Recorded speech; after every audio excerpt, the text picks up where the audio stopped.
In his book, The Omega Conspiracy, Dr. Thomas explains the phenomenon of unidentified flying objects and offers an explanation that could identify the beings who operate them.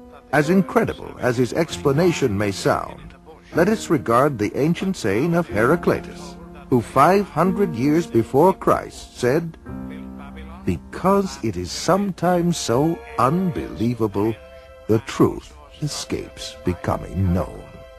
The answer to all this and the clue to this cosmic riddle may be found in the ancient book of Genesis.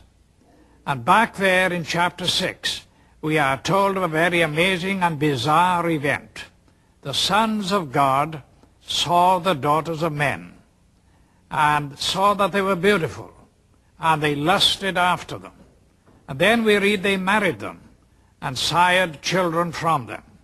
For the past 1500 years, most scholars, including evangelical scholars, have interpreted the sons of God as the good sons of Seth, and the daughters of men as the wicked daughters of Cain. They've adopted that interpretation because the other one is so bizarre and outlandish.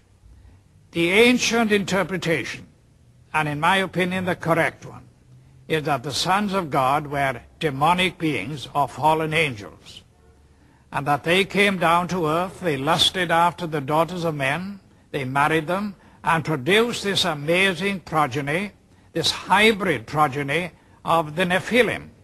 And the very word Nephilim does not mean giants. It comes from the root Nephal, fallen ones.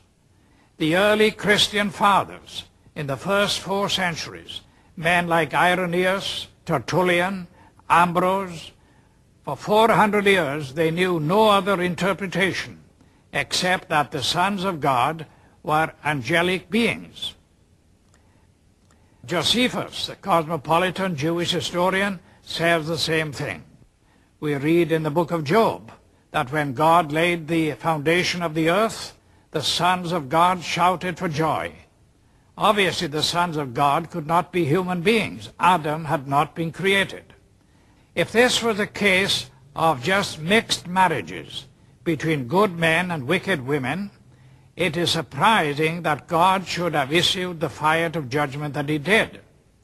God took this stern action of wiping out the human race. Now, the only family that were left intact in order to re-establish, repopulate the new world was the family of Noah. Noah, we are told, was perfect in his generations. The word perfect does not mean, in this case, morally perfect, because we know from the story of Noah, and especially what happened after the flood, that Noah was not perfect. What it means is like a lamb for the paschal sacrifice, that lamb had to be without blemish, physically pure, without blemish.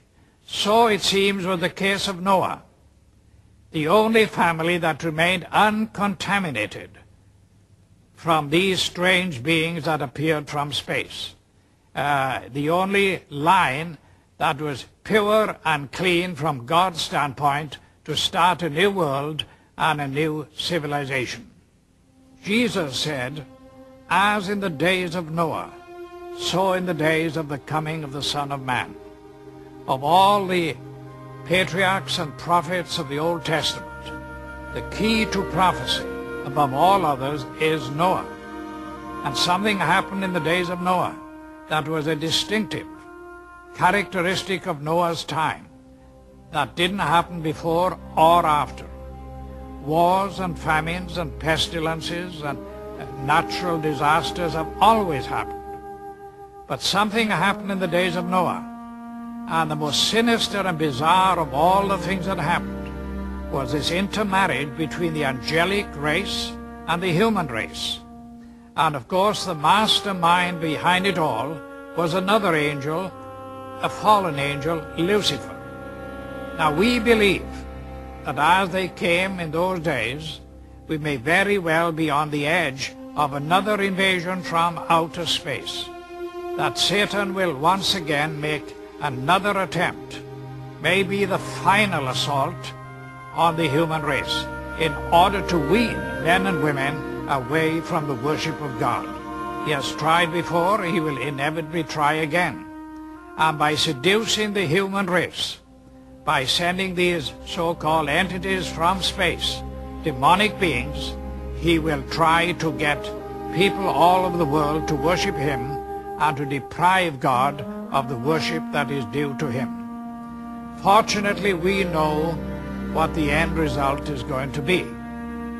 But this final or omega assault that will come at the end of time may trigger the coming back of Jesus Christ to rescue his own. Satan has failed before, and the Bible predicts he will fail again. We are told quite emphatically in God's word that the kingdoms of this world shall become the kingdom of our God and of his Christ. Satan will make the attempt, but our God, greater is he that is in you than he that is in the world.